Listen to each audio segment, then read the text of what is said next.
Oke, mungkin saya langsung saja memulai webinar pada hari ini. Dan diimbau lagi untuk yang bisa on cam, bisa silakan langsung on kamera. Dan nanti jika ingin bertanya, bisa langsung raise hand, lalu open mic. Oke, terima kasih.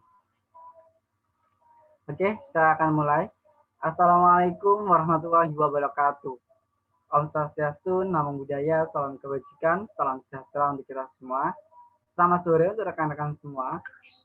Yang saya hormati, Kak Fitria selaku Ketua Pelaksana, yang saya hormati Kak Muspita selaku pihak INES, serta rekan-rekan semua yang saya banggakan.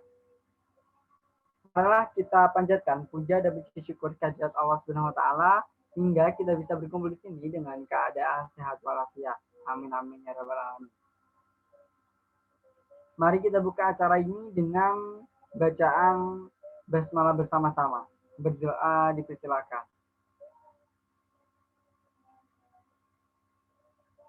Berdoa selesai. Oke, sebelum memasuki acara selanjutnya, izinkan saya memperkenalkan diri terlebih dahulu. Perkenalkan, saya Dani Setiawan selaku moderator di webinar pada sore hari ini. Oke, saya ucapkan juga selamat datang untuk rekan-rekan semua yang sudah bergabung di Zoom pada sore hari ini dengan mengusung tema Continuous Improvement in Any Aspect of Life dengan narasumber kita yang sangat cantik banget nantinya yang akan kita kenalkan bersama-sama. Oke, saya membacakan susunan acara pada sore hari ini. Yang pertama pembukaan, kedua sambutan, yang ketiga pemaparan CV, yang keempat pemaparan materi, yang kelima tanya jawab, dan yang terakhir yaitu penutup. Untuk acara selanjutnya yaitu sambutan dari Ketua Panitia. Untuk Kak Fitria, waktu dan tempat kami persilahkan. Bismillahirrahmanirrahim. Assalamualaikum warahmatullahi wabarakatuh. Waalaikumsalam warahmatullahi wabarakatuh. Mohon maaf ya, aku harus off cam. Soalnya kalau on cam nanti takutnya keluar sendiri. Sinyalnya lagi nggak bagus soalnya. Oke, selamat sore teman-teman dan kakak-kakak semuanya. Syukur alhamdulillah kita bisa bertemu dalam acara seminar sore hari ini bersama narasumber keren kita yaitu Kak Ignatia Talenta Bumi. Ya, meskipun secara daring ya. Oke, nggak apa-apa. Semoga acara sore hari ini bisa berjalan dengan lancar sehingga memberikan manfaat buat kita semua. Perkenalkan, saya Fitria sebagai perwakilan dari teman-teman pengurus komunitas muda inspiratif. Sangat banyak mengucapkan terima kasih khususnya kepada Kak Ignatia sebagai mentor sekaligus narasumber kita pada sore hari ini. Saya pribadi mengucapkan terima kasih kepada Kak Dani Setiawan selaku moderator dan kakak-kakak panitia yang telah menyiapkan acara pada sore hari ini dengan sangat baik. Terima kasih juga untuk Ines Kosmetik yang selalu support seminar kita dan kepada media partner yang turut mensukseskan seminar kali ini. Untuk kakak-kakak peserta semuanya yang telah meluangkan waktu untuk hadir bersama secara daring, untuk mengikuti seminar bersama Kak Ignatia, kami sangat banyak mengucapkan terima kasih. Terus pantengin Instagram kita di Komunitas Muda Inspiratif, karena akan ada banyak seminar yang gak kalah keren. Nanti di tanggal 12 Juni, jam 1 siang juga akan ada seminar yang membahas tentang beasiswa Aperti BUMN bareng Kak Cornelia. Dan yang untuk ketinggalan seminar-seminar sebelumnya dan kepo nih, gimana sih seminar-seminar sebelumnya itu, bisa banget meluncur ke YouTube kita di Komunitas Muda Inspiratif Official. Oke, sekian dulu dari saya. Kurang lebihnya mohon maaf, semoga kita selalu dalam perlindungan Tuhan Yang Maha Esa. Wassalamualaikum warahmatullahi wabarakatuh. Waalaikumsalam warahmatullahi wabarakatuh. Terima kasih atas sambutan dari Kak Fitria. Selanjutnya yaitu sambutan dari pihak INES, yaitu Kak Muspita atau yang mewakili waktu dan tempat kami persilahkan. Ya, terima kasih kepada moderator Dani Setiawan ya. Dan terima kasih juga kepada seluruh panitia komunitas muda inspiratif dengan tema Continuous Improvement Any Aspect of Life dengan narasumber ya Mbak Ignatia Talenta Bumi. Sejahtera buat kita semua. Perkenalkan, nama saya Mufita dari Ines Medan. Ines Medan, Ines Kosmetik adalah brand lokal yang didirikan di Singosari, Malang, Jawa Timur, berproduksi semenjak tahun 1998 dan sudah eksis selama 23 tahun ya tentunya. Ini sudah memiliki izin BPOM dan mempunyai sertifikat MUI juga berlabel halal. Ines terdiri dari skincare, di mana pada masa pandemi ini kita tidak bisa merawat wajah ya di salon. Maka dari sini Ines mempunyai perawatan wajah untuk pria ataupun wanita seperti sabun wajah, yaitu facial foam, masker, dan juga scrub yang dapat dilakukan setiap hari ataupun 1 minggu sekali, yaitu facial. Yang berikutnya yaitu dekoratif, di mana untuk mempercantik para peserta dan para panitia yang ingin mengkoleksi produk kita, yaitu bedak padat, eyeshadow, lipstick, dan juga blush on, dan lain-lain. Yang terakhir itu yaitu body care ya, perawatan badan, yaitu body wash, body scrub, dan hand and body lotion. Untuk para peserta yang ingin lebih jelasnya, kita bisa kunjungi dari www.ines.co.id atau mendownload aplikasi My Ines di Play Store. Yang ingin berbelanja online bisa e-commerce-nya dari Lazada, Blibli.com, Tokopedia, dan juga Shopee. Yang ingin berbelanja langsung bisa kunjungi outlet-outlet terdekat di daerahnya masing-masing ya. Demikianlah kata sambutan dari saya. Terima kasih kepada panitia komunitas inspiratif muda yang telah memberi dan selalu memberi kesempatan kepada Ines Kosmetik. Dan saya akhiri, Assalamualaikum warahmatullahi wabarakatuh. Terima kasih. Waalaikumsalam warahmatullahi wabarakatuh. Terima kasih kepada Kak Muspita yang telah memberikan sambutan perihal pihak dari perwakilan pihak Ines. Oke, acara selanjutnya yaitu pemaparan CV dari pemateri, yaitu Kak Ignatia yang sudah di-spill nih dengan sambutan yang pertama oleh Kak Panitia ini, yaitu Kak Fitria. Oke, saya izin bacakan CV dari narasumber kita. Narasumber kita yang bernama Ignatia Talenta Bumi dengan contact information itu sudah tertera di layar laptop kalian semua. Ada WhatsApp, email, alamat, sama LinkedIn. Untuk education, Kak Ignatia pernah belajar di SMA Negeri 1 Taiwan pada tahun 2015 hingga 2018. Atmajaya Yogyakarta University Industrial Engineering 2018 sampai sekarang. Dan Kak Ignatia juga aktif di beberapa organisasi dan beberapa pengalaman yang sudah diperoleh oleh Kak Ignatia. Yang pertama yaitu Industrial Engineering Student Association. Yang kedua yaitu Selection Program of our Outstanding Student Community. Selanjutnya ada University Invitation. Selanjutnya ada Selection Program for Outstanding Student Community. Nah, juga ada beberapa sertifikat nih yang sudah diraih oleh Kak Ignatia, yaitu seperti Basic Office Management, Data Visualization and Data Science, Startup Funding Strategy, ERP for Sales and Distribution, Developing Business Plan, and Financial Management and Value of Money. Nah, selain itu juga ada achievement. Yang pertama itu Selected Out and Outstanding Student Program Scholarship 2016, Third Place or Startup Weekend Indonesia, dan lain sebagainya. Nah, selain itu juga Kak Ignatia memiliki soft skill yang dimiliki oleh Kak Ignatia sendiri. Yang pertama yaitu time management, yang kedua critical thinking, yang ketiga sistem model, yang keempat creating business plan, dan yang kelima yaitu leadership. Nah, juga ada software skill-nya nih teman-teman, seperti Microsoft Excel, Microsoft PowerPoint, Microsoft Visio, dan HTML.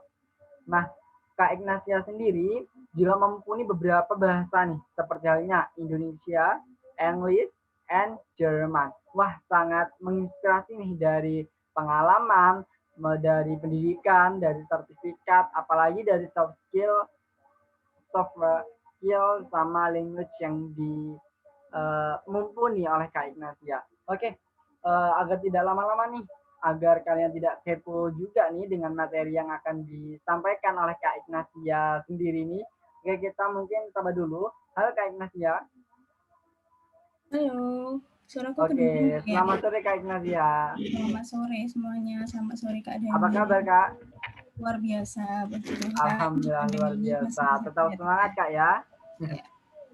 Oke, mungkin langsung saja nih Kak Ignatia bisa menyampaikan materinya. Waktu dan tempat kami persilahkan. Oke, terima kasih Kak Dani. Oke, saya izin share screen ya.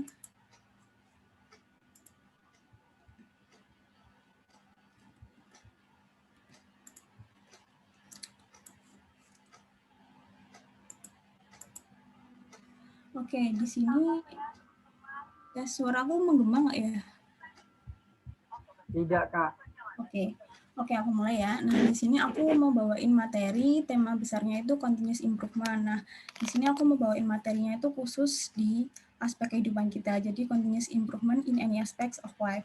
Kenapa sih aku membawain materi ini? Karena aku sadar semakin selama pandemi ini, juga kita sendiri itu mungkin masih banyak yang kesulitan dari segi ekonomi, pendidikan, dan sebagainya. Nah, dari kegiatan-kegiatan apa yang kalian lakuin di masa pandemi ini, itu kalian bisa melakukan continuous improvement. In bahasa continuous improvement itu perbaikan berkelanjutan. Nah, jadi semua kegiatan yang kalian lakuin itu, kalian bisa melakukan continuous improvement atau perbaikan berkelanjutan dengan cara kalian improve metode kalian, improve networking kalian, dan lain sebagainya. Nah, nanti kita akan bahas di slide-slide selanjutnya. Nah, ini untuk sebelum aku masuk ke materi lebih dalam nih, aku mau ngajak kalian main dulu nih. Kalian bisa buka www.mentimeter.com atau kalian bisa langsung buka di, kalian bisa langsung masuk ke kodenya ini atau coba aku share linknya ya. Sebentar.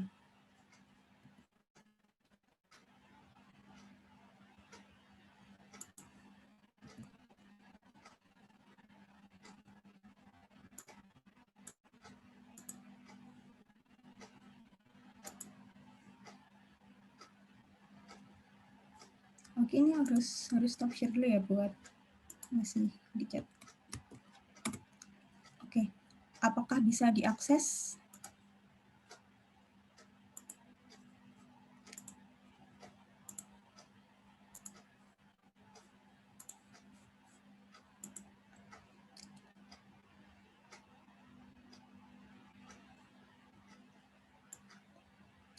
Apakah bisa diakses ya teman-teman? Mungkin bisa di chat atau enggak langsung buka www.mentimeter.com, terus kalian masukin kode ini 4927 spasi 4722.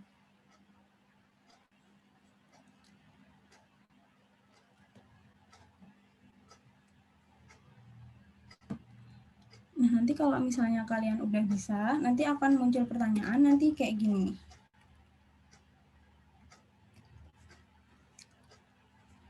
Oke. Nah, di sini aku pengen tahu aja kalau kalian itu pas dengar kata continuous improvement atau perbaikan berkelanjutan itu kayak gimana sih menurut kalian? Apa yang ada di pikiran kalian gitu? Ada yang atau nggak bisa akses ya?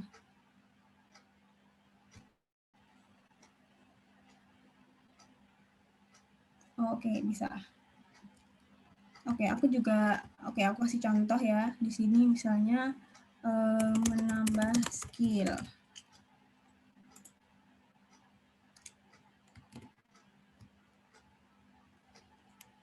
Oke, mungkin aku tunggu sekitar 1 menit lagi ya untuk mungkin yang belum bisa akses 1-2 menit.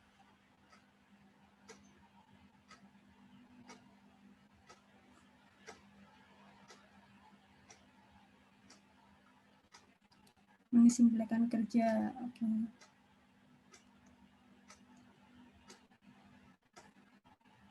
Jadi lebih baik lagi, oke. Oke, nanti 4.16 kita bahas.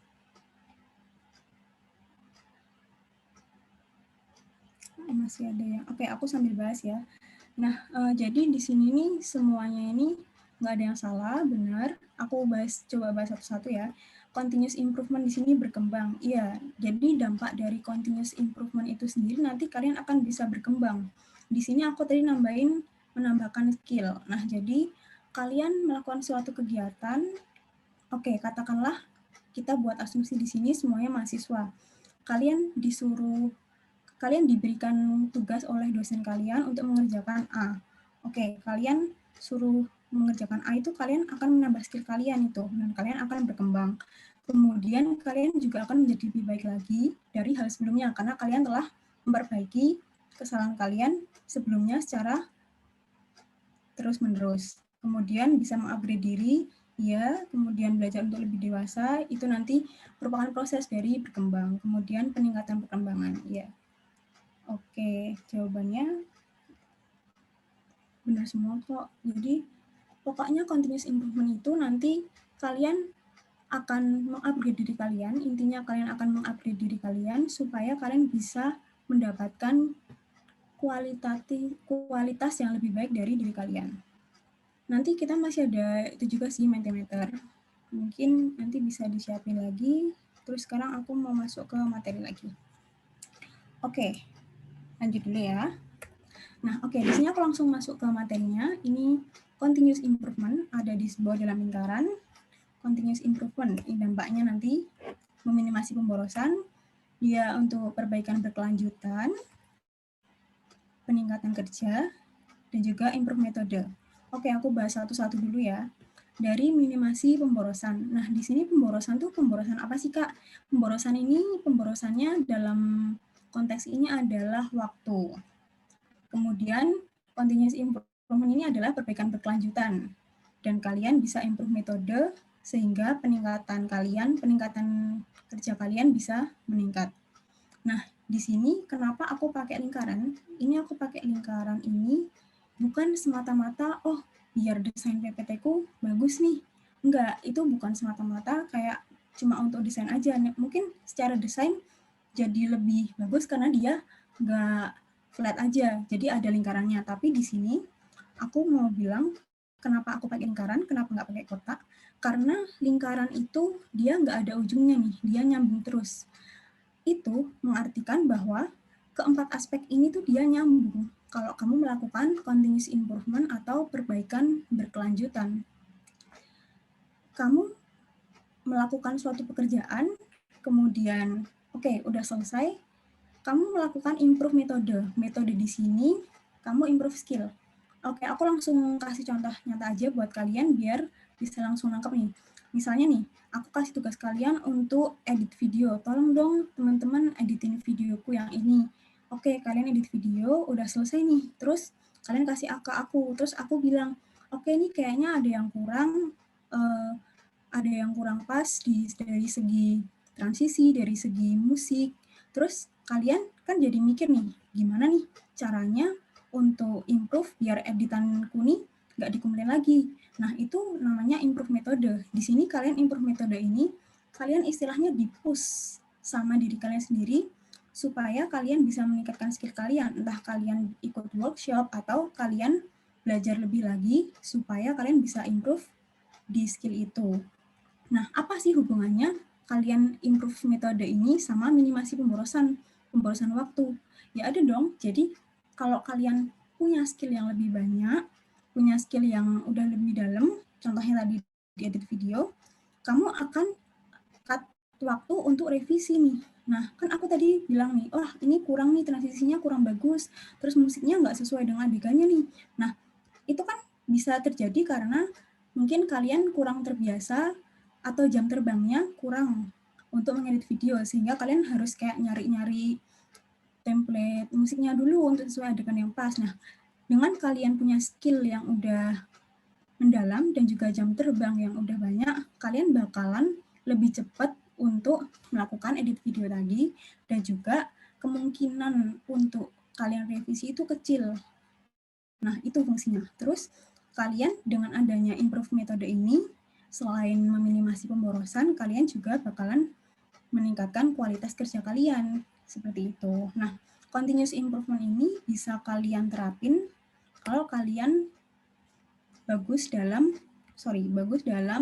mengatur waktu. Nah, untuk mengatur waktu sendiri nanti kita akan bahas lebih dalam di slide selanjutnya. Oke, aku mau kasih dulu tujuannya dari continuous improvement ini. Tujuannya apa sih? Nah, tujuannya itu adalah untuk meningkatkan kualitas kalian, kualitas kerja kalian. Karena continuous improvement itu perbaikan, sehingga kualitas kerja kalian semakin lama akan semakin bagus. Di sini aku ilustrasiin pakai line diagram.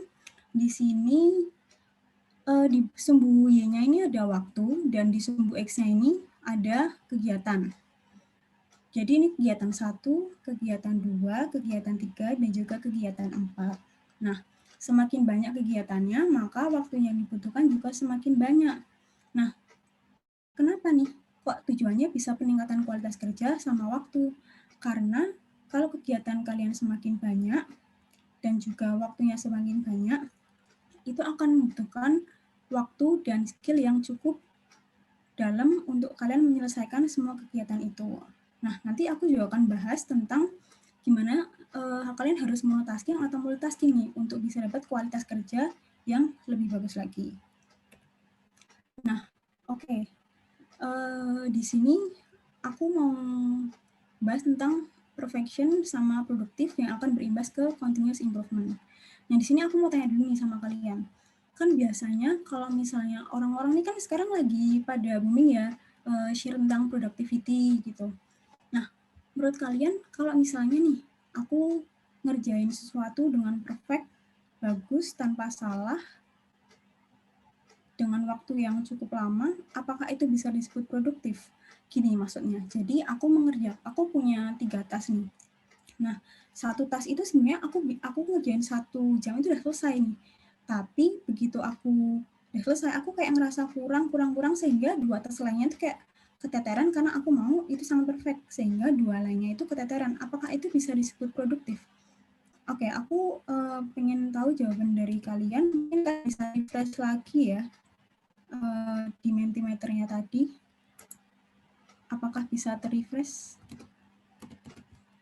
Nah, ini. Nanti bentuknya kayak gini. Kalau misalnya kalian merasa ngerjain perfect itu sama dengan produktif, kalian bisa ketik produktif. Kalau misalnya enggak, ketik aja tidak. Aku di sini misalnya jawab tidak gitu ya.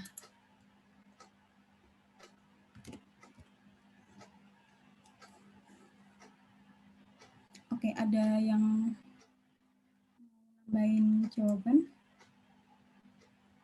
Kalau tadi kalian udah bisa buka Mentimeternya, tadi tinggal di refresh aja, nggak usah di close lagi.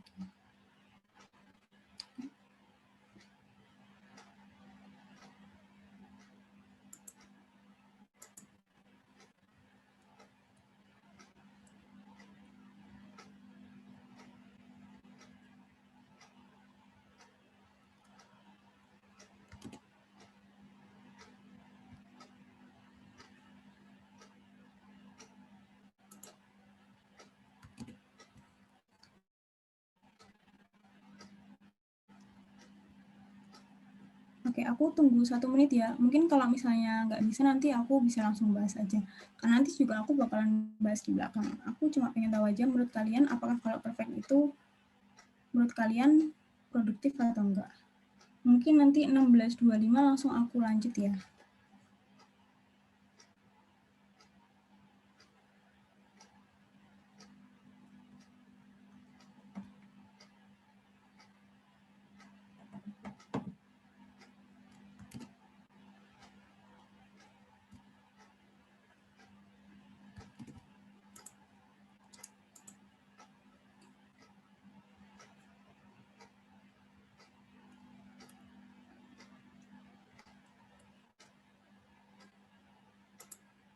Oke, ini sebenarnya di sini jawabannya ada 5, tapi di sini kedeteknya cuma 1. Oke, nggak apa-apa. Oke, aku langsung bahas ya. Mungkin di sini kalau jawabanku sendiri antara produktif dan tidak produktif. Mungkin kalau dari kalian ada yang bilang produktif, ada yang bilang tidak produktif. Karena di aku tadi yang kedeteksi mentimeternya jawab 5, tapi di sini cuma kedeteknya tidak. Mungkin karena semua jawab tidak, jadi kedetek 1 aku juga mungkin nggak bisa refresh ya. Langsung aku bahas aja, akan ada pembahasannya di selanjutnya. Nah, oke, di sini aku langsung masuk ke materi ini. Nah, di sini aku mau kasih tahu dulu kalian perfect ini make something completely free from faults or defect or as close to such a condition as possible. Jadi di sini kalian kalau perfect result itu kalian ngerjainnya completely free from faults or defect. Jadi tanpa cacat ya. Nah, tadi aku kasih contoh kalau kalian itu ngerjain 1 task, 2 task, dan 3 task sangat-sangat perfect tanpa continuous improvement dan hanya mengerjakan itu tanpa dan kalian melupakan hal yang lainnya, menurutku itu nggak produktif. Karena apa? Karena produktivitas itu diukur dari seberapa bagus kualitas yang kalian hasilkan. Misalkan ada 2 orang, A dan B. A dalam sehari bisa mengerjakan 10 task, tapi 8-nya agak kacau. Kemudian si B bisa mengerjakan 7 task saja, tapi 7-7-nya itu rapi dan juga tertata. Nah, itu lebih produktif yang mengerjakan 7 saja, rapi dan juga tertata. Karena apa? Kualitasnya lebih baik. Itu diartikan bahwa dia telah melakukan continuous improvement sebelumnya dan dia juga sudah memiliki skill yang memadai. Nah, untuk itu kenapa di sini ada panahnya itu bukan berlawanan, ini anak panahnya itu atas bawah gini ya. Itu karena continuous improvement ini bisa menghasilkan perfect result. Dan perfect result ini bisa kalian dapatkan dengan cara melakukan continuous improvement. Oke, kita next selanjutnya. Membahas produktivitas. Di sini produktivitas ini menurut Smith dan Wakerley merupakan suatu output yang dihasilkan dalam satu kesatuan waktu untuk input. Mungkin agak susah dipahami ya. Oke, mari kita lanjut ke part ini. Nah, di sini ada aku ilustrasiin pakai sumbu X, sumbu Y, di mana sumbu X ke kanan itu semakin besar angkanya dan juga sumbu Y ke atas itu semakin besar. Jadi, ketika kalian memiliki output yang banyak, maka waktu yang dibutuhkan juga banyak. Outputnya ini apa sih? Outputnya ini adalah hasil dari pekerjaan kalian. Oke, aku langsung kasih contoh. Pakai asumsi yang tadi di awal, kita semua mahasiswa dikasih tugas sama dosen. Ada 3 tugas. Asumsi 1 tugas 1 jam. Kamu dikasih 3 tugas, berarti minimal kamu 3 jam untuk mengerjakan. Sehingga outputnya 3, kemudian waktu yang dibutuhkan 3 jam. Nah, inputnya ini apa sih? Inputnya ini adalah effort yang kamu lakuin. Effortnya itu bergantung sama waktu dan juga output. Kenapa? Semakin banyak outputnya, ini ke sini ditarik garis, bisa, maka dia juga akan makin besar jika outputnya banyak. Kemudian ketika waktu yang dibutuhkan semakin banyak, effortnya juga semakin banyak. Nah, jadi supaya kamu bisa produktif, kamu harus bisa menyeimbangkan antara waktu yang kamu kerjain, kemudian hasilnya, kualitasnya, dan juga effort yang kamu berikan. Lebih baik kamu effort dan juga waktu itu seimbang. Terkadang tuh kalau masih dalam proses belajar itu biasanya apa yang kita usahakan, contoh nih, kita mau ujian, kita belajar itu lebih banyak daripada hasilnya. Kadang kita udah belajar lama, kemudian hasilnya bisa juga remet, bisa juga bagus, atau mungkin bisa juga pas KKM, seperti itu. Tapi dengan adanya continuous improvement, nanti lama-lama hal itu akan seimbang. Sehingga bisa dikatakan produktif, itu nanti ketika kualitas kamu udah bisa melebihi dari effort kamu, seperti itu. Oke, lanjut dulu. Nah, di sini aku mau kasih stigma nih. Jadi, aku nggak tahu sih kalian udah pernah dengar stigmanya atau belum, tapi aku sering dengar kayak gini. Kalau kamu mau produktif, itu berarti kamu harus monotasking. Terus kamu kalau multitasking itu nanti kamu bakalan disorientasi. Nah, disorientasi ini apa sih? Disorientasi itu di sini kekacauan kiblat, kesamaran arah, kehilangan daya untuk mengenal lingkungan. Nah, kalau di sini konteks ini disorientasi itu kalian pemecahan fokus. Nah, untuk monotasking dan multitasking sendiri nanti aku akan kasih contohnya agak di belakang biar kalian bisa ngerti gimana sih multitasking dan monotasking itu. Dan juga multitasking sama monotasking ini sebenarnya tuh kalian nggak harus melakukan itu untuk dibilang produktif, karena monotasking dan multitasking itu adalah suatu situasi yang nanti harus kalian sesuaikan sama kegiatan kalian. Kalau kalian memang harus monotasking, ya udah monotasking, tapi tidak memungkinkan kalian juga multitasking, dan hasil dari monotasking dan multitasking itu bisa sama tergantung dari pemecahan fokus kalian. Oke, kita lanjut ya.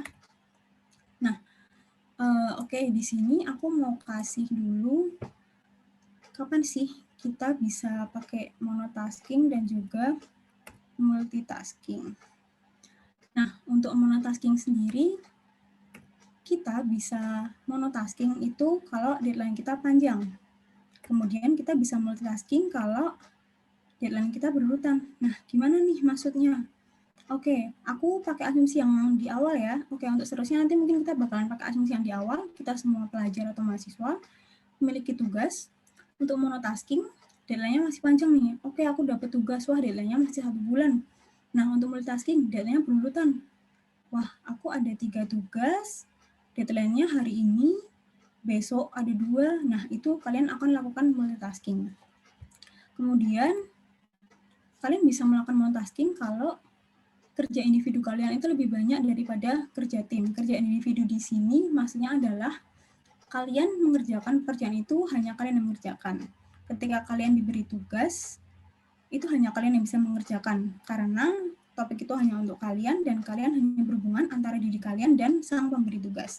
Itu kalian bisa melakukan monotasking. Nah, gimana nih kalau kerja timnya atau kerja kelompoknya lebih banyak daripada kalian kerja individu? Misalnya nih dosen kasih kalian tugas kelompoknya ada 5, tapi tugas individunya cuma ada 2 tugas. Nah, kalian harus multitasking atau monotasking nih. Oke, gimana nih? Nah, ternyata bisa dua-duanya. Kenapa kok dua-duanya? Karena kita memiliki kepentingan yang berbeda. Kayak yang aku bilang di awal tadi, monotasking dan multitasking itu sebuah keadaan yang harus kalian situasikan sendiri. Nah, di saat kalian ada dalam situasi, kalian harus bekerja sama dalam tim dalam waktu yang lama dan lebih banyak daripada kalian harus mengerjakan hal individu secara lebih sedikit, itu kalian bisa melakukan multitasking dan monotasking. Nah, jadinya ini adalah beban kerjanya itu beda. Kalian dalam tim itu kalian pasti memiliki kerja beban individu yang juga berbeda. Setiap orang itu dibagi-bagi tugasnya. Nah, itu kalian bisa melakukan monotasking dan juga multitasking. Untuk monotaskingnya itu sendiri, kalian akan berfokus pada bagian yang kalian akan kerjakan sesuai dengan bagian kalian. Itu kenapa kalian harus monotasking? Karena kalau kalian monotasking itu fokusnya akan terfokus di situ dan kemudian akan mengurangi pemborosan waktu tadi. Kalian tidak perlu capek-capek untuk revisi lagi karena berkesinambungan dengan tim kerja lainnya, sehingga hal itu akan membuat kinerjanya jadi lebih bagus. Nah, kalau multitaskingnya itu kalian membutuhkan untuk kalau kalian kerja tim, kalian kerjasama. Nah, untuk koordinasinya itu kalian harus multitasking. Karena apa? Kalian harus mengkoordinasikan apakah bagian kalian ini sudah benar atau belum untuk dapat diteruskan atau untuk dapat berkesinambungan dengan tim yang lain, individu yang lain dalam satu tim itu. Nah, kemudian di sini balik lagi continuous improvement. Untuk monotasking ini cenderung tidak memerlukan continuous improvement. Dan multitasking ini memerlukan continuous improvement. Di sini kenapa aku bilang cenderung tidak memerlukan? Karena sebenarnya continuous improvement itu bisa digunakan di setiap kegiatan kalian.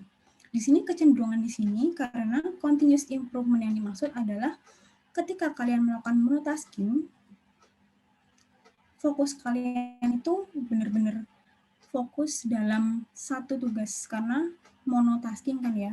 Dan continuous improvement yang kalian lakukan itu tidak di akhir, tapi dalam proses mengerjakannya. Ketika multitasking, kalian memerlukan continuous improvement. Continuous improvement yang dimaksud di sini adalah kalian harus memperbaiki dan juga upgrade skill ketika nantinya kalian mendapatkan suatu permasalahan di mana kerjaan kalian yang kalian kerjakan secara terpisah-terpisah itu kemudian dijadikan satu. Nah, itu nanti akan membutuhkan continuous improvement yang lebih lagi. Karena ini multitasking itu kalian istilahnya mencicil. Tapi kalau multitasking itu sebenarnya juga bisa mencicil, tapi fokusnya tidak terbagi-bagi. Nah, kalau multitasking itu terbagi-bagi. Oke, mungkin di sini agak ribet ya bahasanya, tapi nanti aku bakalan kasih contoh monotasking dan multitasking yang diilustrasiin bisa lebih mudah. Nah, oke, nih ilustrasinya nih di sini. Di sini ada 2 bagian ya. Nah, aku mau bahas dulu multitasking. Nah, di sini masih sama asumsinya kayak tadi. Kita dapat tugas nih. Nah, merah ini tugas 1 nih, tugas A. Terus kita kerjain nih. Nah, udah selesai apa belum nih tugasnya? Oh, ternyata belum, ketimpuk sama tugas B. Loh, gimana caranya? Nah, jadi aku ngerjain dulu nih tugas A. Setengah, nggak lama kemudian, oke lah, aku langsung move ke tugas B. Nah, ternyata ketimpuk lagi nih sama tugas C. Nah, jadi tugas A, tugas B, tugas C ini harus dilakukan repeat dan checking berulang. Karena apa? Karena pekerjaan yang dikerjakan dengan deadline yang berurutan, waktu yang lumayan singkat, sehingga kalian harus bisa melakukan perfect dengan cara continuous improvement secara repeating. Karena A, B, C kalian kerjakan secara pisah-pisah dan kalian harus mengulanginya lagi. Nah, untuk monotasking sendiri, aku ilustrasiin kayak gini. Ini tugas A. Lingkarannya penuh. Tapi bukan berarti kalian udah menyelesaikan itu. Kalian bisa nyicil itu. Jadi gini, aku langsung kasih contoh konkret. Kalian dikasih tugas sama dosen, tugas A. Tapi di satu sisi kalian juga ada kegiatan nih di luar kampus. Atau kalian ada kegiatan himpunan. Wah, aku masih harus ngerjain tugas A nih. Tapi aku juga harus ngisi acara nih di himpunanku. Aku juga harus buat PowerPoint. Nah, tugas A ini kalian cicil, tapi dengan fokus yang benar-benar fokus. Apa bedanya sama multitasking tadi? Nah, kalau multitasking tadi, kalian ngerjain A, tapi kalian juga fokus ngerjain B. Jadi fokus kalian itu bukan terpecah, tapi akan sangat terbagi-bagi gitu. Nah, kalau A ini udah dicicil, oke lah, aku udah buat setengah nih tugas A. Aku mau cicil A, buat PowerPoint dulu. Tugas B ini buat PowerPoint. Terus habis itu, oke, aku mau ngerjain lagi nih. Tugas C buat video. Oke, udah selesai. Nih, kenapa aku buat lingkarannya utuh padahal dia dicicil? Karena dia fokusnya utuh. Nah, di sini fokusnya utuh di sini, ketika kalian ngerjain setengah atau dicicil, itu kalian juga akan meminimasi pemborosan waktu. Karena setengah yang udah kalian kerjain itu, kalian langsung lakukan checking dan juga kalian melakukan continuous improvement di dalamnya. Jadi proses ketika kalian mengerjakan A, B, C, di tengah-tengah itu kalian sambil melakukan continuous improvement, seperti itu. Nah, kemudian apa aja sih yang dibutuhin buat bisa melakukan continuous improvement? Nah, di sini karena continuous improvement itu kita nggak bisa bekerja sendiri ya, jadi pasti ada aspek-aspek lain yang membuat kita bisa melakukan continuous improvement. Nah, apa aja sih aspeknya? Nah, yang pertama nih ada time management. Nah, untuk time management sendiri nanti aku bakalan ngebahas time management supaya kita bisa benar-benar melakukan continuous improvement dengan bisa set waktu kita. Kemudian komitmen sama diri sendiri, komitmen untuk bisa belajar lebih dan juga konsisten. Nah, ketiga aspek ini harus saling berkesinambungan. Kenapa? Kalau misalnya salah satu aja nggak bisa, itu untuk continuous improvement mungkin nanti agak keteteran.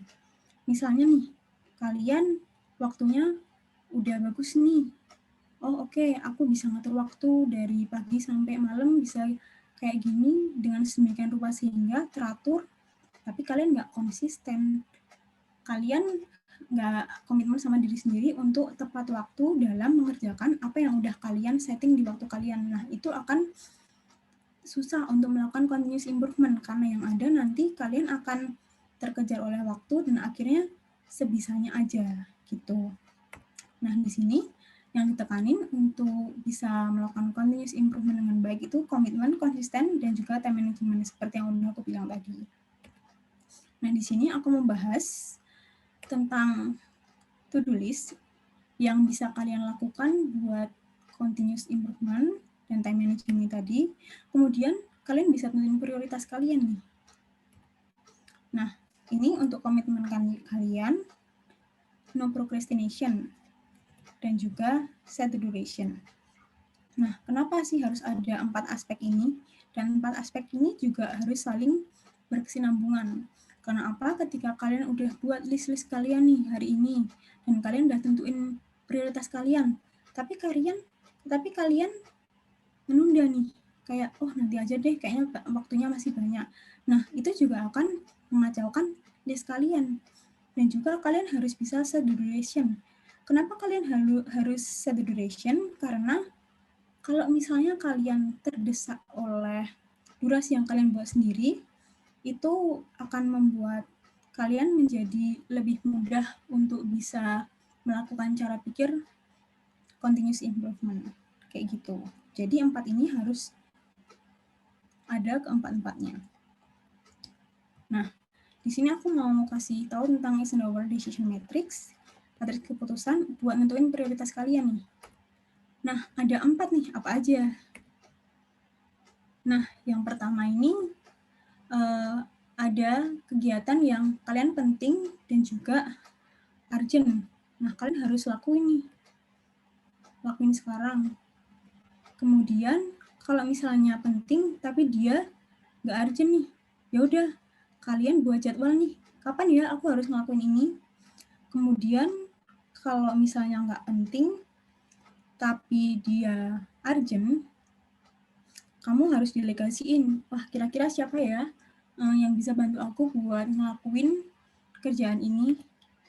Terus kalau misalnya nggak penting dan juga nggak urgent, ya udah nggak usah dilakuin dulu, itu nanti-nanti. Nah, aku bakalan kasih tahu contoh konkretnya di sini biar kalian nggak bingung. Mungkin banyak dari kalian juga yang udah tahu dari decision matrix ini, dan semoga setelah ini kalian bisa nerapin pakai ini. Oke. Nah, di sini aku kasih contoh nih. Contohnya nih, di bagian kotaan dia penting dan juga dia urgent. Kamu harus ngelakuin sekarang. Oke, wah aku dapat project nih. Dapat project dari dosen, deadline-nya 1 minggu lagi.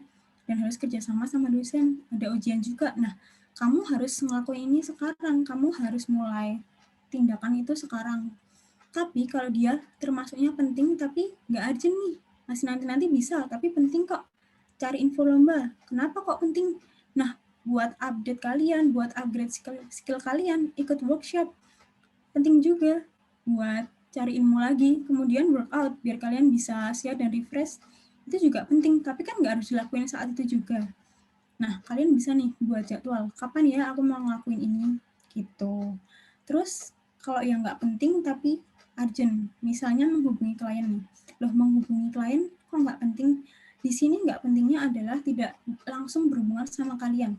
Ketika menghubungi klien itu adalah ada dalam satu tim dan tidak langsung berhubungan dengan kalian, itu tidak terlalu penting bagi kehidupan kalian, tapi urgent karena itu akan berhubungan langsung dengan tim kalian. Nah, kalian bisa kasih nih ke orang lain yang juga berhubungan sama kalian. Misalnya nih, oke, aku disuruh ngehubungin klien nih sama bosku, tapi kan aku masih ada project sama ujian.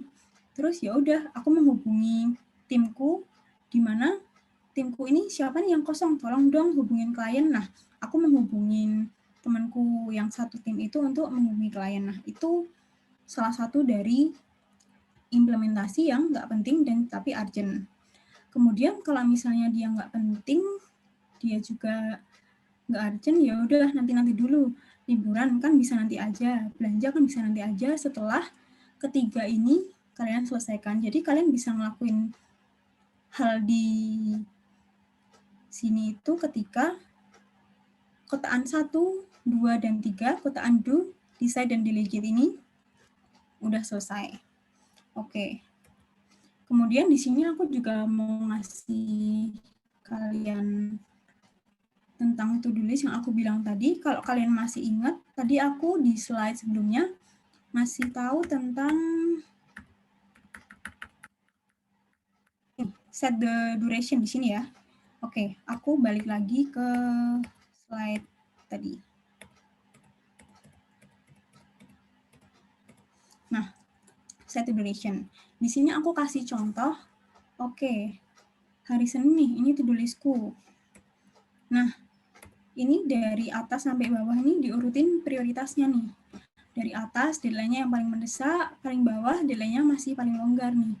Kerja kelompok, membuat PPT, belajar kuis, revisi tugas. Di sini aku kasih durasi. Nah, durasinya ini kalian sendiri yang bisa nentuin. Dan juga allowance di sini. Kenapa kalian kasih allowance? Itu tergantung sama kalian. Bisa kasih atau bisa enggak. Oke, ini aku jelasin dulu. Untuk yang pakai allowance dulu. Misalnya nih, aku buat PPT. Oh, aku bisa kok buat PPT 30 menit aja nih. Pakai PPT atau langsung pakai Canva. Nah, udah kan 30 menit selesai nih. Nah, tapi aku butuh waktu 15 menit nih. Kayaknya aku butuh waktu 15 menit buat ngecek. Terus nanti juga aku harus ngasih transisi di mana aku harus improve nih PPT-ku. Nah, itu kalian sendiri yang bisa menilai. Juga kerja kelompok nih, misalnya, oh oke, 1 jam butuh waktu 30 menit. Tapi kalau misalnya kalian bisa ngerjain itu, dan menurut kalian, oke, durasinya itu aku nggak butuh kok allowance, aku butuh aja durasi tetap itu, ya udah, misalnya di sini nih, belajar kuis, revisi tugas, 3 jam sama 2,5 jam. Nggak perlu allowance, soalnya menurutku ini aja udah cukup, it's okay, itu tergantung kalian. Nah, apa sih benefitnya kalian ngebuat to-do list kayak gini, diurutin dari deadline atas paling mendesak dan juga di bawah deadline-nya masih longgar serta durasinya. Nah, di sini tuh kadang-kadang ada 2 macam orang ya, orang yang mungkin nggak bisa dikejar deadline sama orang yang bisa dikejar deadline. Nah, di sini ketika kamu buat timeline ini, buat to-do list ini, kamu kan bisa ngitung nih, oh kira-kira ini hari Senin nih, kira-kira aku butuh waktu berapa ya? 1 jam, 30 menit, 3 jam, 2,5 jam. Berarti berapa nih? 3, 4, 7 jam. Nah, berarti aku dalam Senin ini, oke, aku cuma butuh 7 jam dengan allowance 45 menit buat ngerjain tugas-tugasku nih. Nah, sisanya nanti aku bisa improve nih. Oke, aku sisa dari 7 jam, setelah 7 jam itu, aku bisa belajar coding, aku bisa belajar desain, aku bisa belajar edit video. Nah, sebenarnya itu fungsinya dari kamu melakukan atau membuat to-do list, biar kamu nggak terlalu panik dengan apa yang kamu kerjain, karena kamu bisa nge-set waktu kamu sendiri, seperti itu.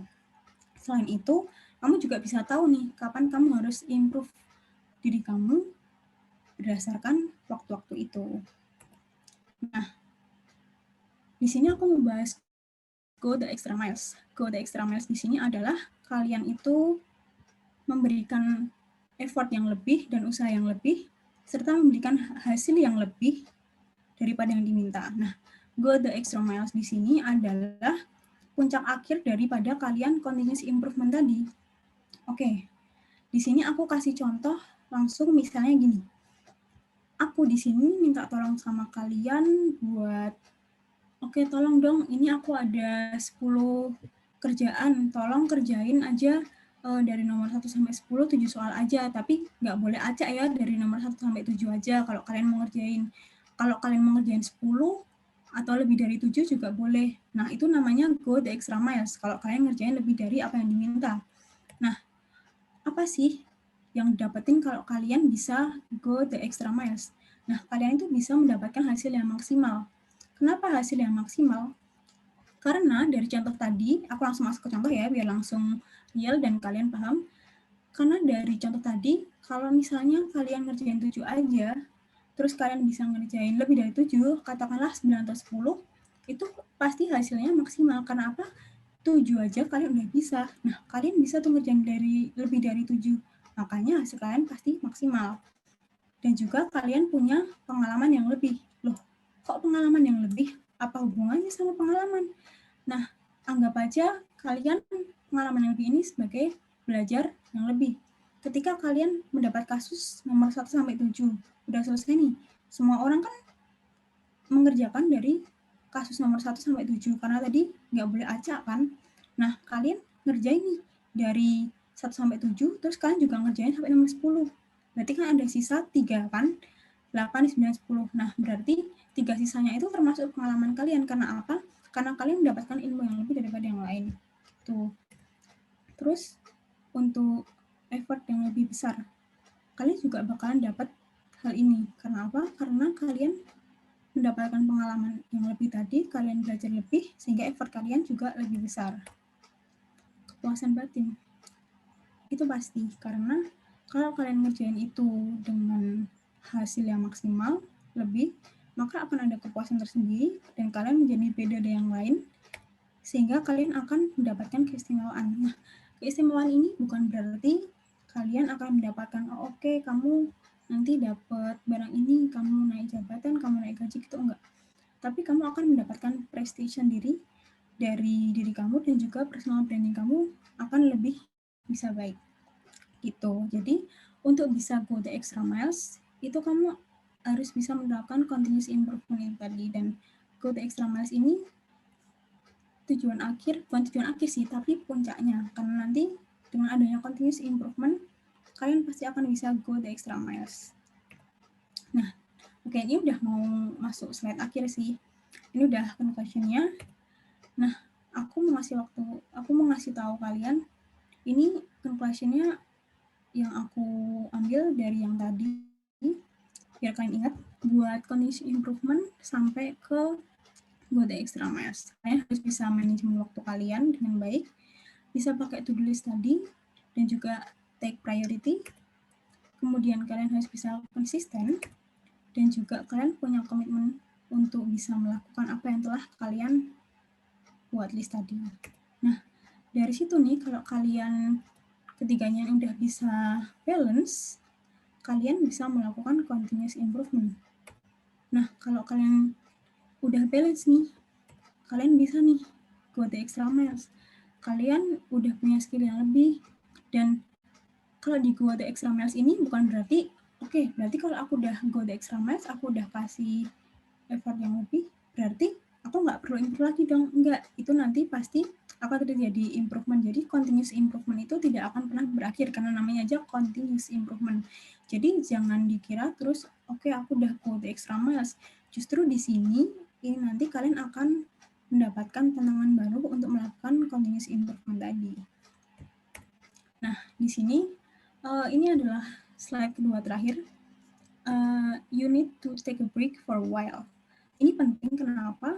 Karena kalau kalian itu nggak take a break for a while, itu mungkin kalian nggak bisa refresh diri kalian, terus kalian nggak bisa lihat nih ke belakang. Kalau misalnya, oh oke, kerjaanku yang ini udah aku improve, tapi kira-kira berdampak nggak ya buat apa yang aku kerjain, terus berdampak banyak nggak buat yang aku kerjain. Nah, itu kenapa better buat kamu take a break for a while untuk melihat apa yang udah kamu kerjain, apa yang udah kamu improve, apa yang udah kamu pelajari, supaya bisa improve lebih banyak lagi. Karena kan ketika kamu nggak take a break, kamu melakukan metode yang sama, walaupun kamu udah improve, itu juga nggak baik, karena mungkin kamu nggak sadar, oh selama ini metode yang aku lakuin itu ternyata nggak terlalu berdampak, gitu.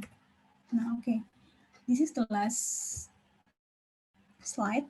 Aku cuma mau bilang di sini, ini quotes dari aku sendiri, increase your effort and run the continuous improvement to get a better quality of yourself.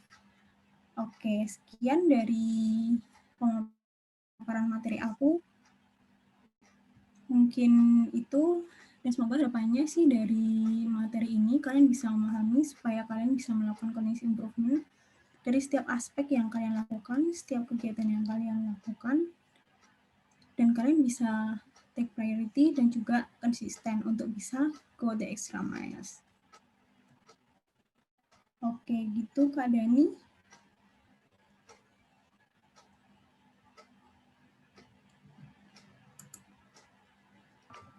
Apakah? Oke, ini udah aku off screen ya.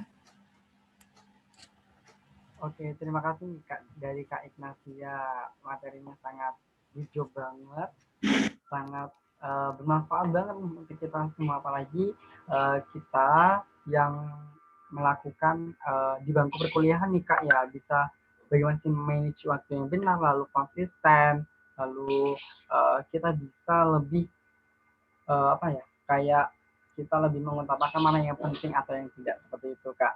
Oke, dari rekan-rekan semua apakah ada yang ditanyakan, bisa langsung raise hand atau bisa ketik di room chat, seperti itu. Oke, untuk teman-teman semua.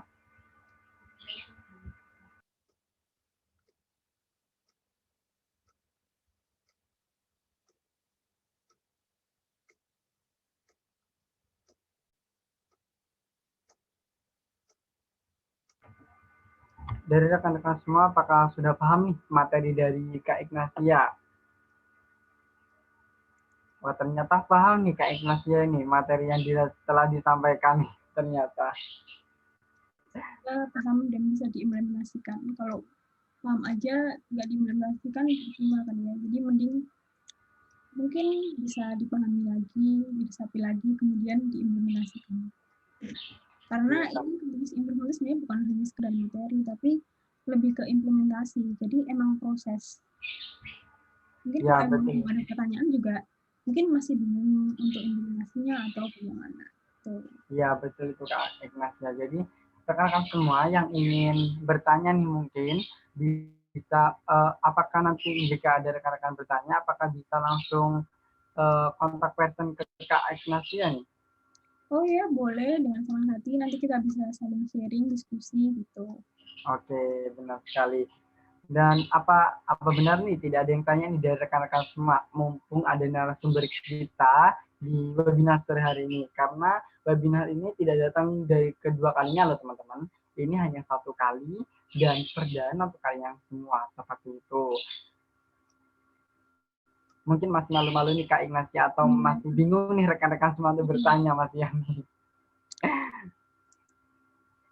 Oke, bagaimana dari rekan-rekan semua? Jika tidak ada yang ditanyakan, mungkin kita langsung saja untuk menutup webinar pada hari ini. Dan jangan lupa untuk teman-teman semua yang ingin bertanya, bisa langsung saja kontak person ke Kak Ignatia. Nanti akan di-share di grup nomor kontak person WA, mungkin dari Instagram ya Kak, atau dari Telegram, seperti itu. Oke, mungkin sekian dari kami dan Kak Ignatia sebagai narasumber. Terima kasih untuk rekan-rekan semua yang sudah bergabung di webinar pada sore hari ini. Semoga yang telah dipaparkan oleh Kak Ignatia bisa memberikan hal positif bagi kita semua, bisa bermanfaat bagi kita semua. Amin. Nah, untuk info tambahan informasi saja, untuk kalian, untuk teman-teman semua yang ingin mengikuti webinar-webinar di hari berikutnya, bisa stay di grup Kak Ignatia, nanti akan di-share beberapa webinar yang akan datang ke hari-hari kedepannya, seperti itu. Oke, saya ucapkan terima kasih kembali kepada rekan-rekan semua yang sudah bergabung di webinar pada sore hari ini. Mohon maaf jika ada kesalahan kata maupun sikap dari moderator ataupun dari Kak Ignatia sendiri. Saya moderator izin pamit undur diri. Sekian, terima kasih. Wassalamualaikum warahmatullahi wabarakatuh. Terima kasih. Ya, terima kasih Kak Ignatia. Oke, teman-teman kita langsung leave dari room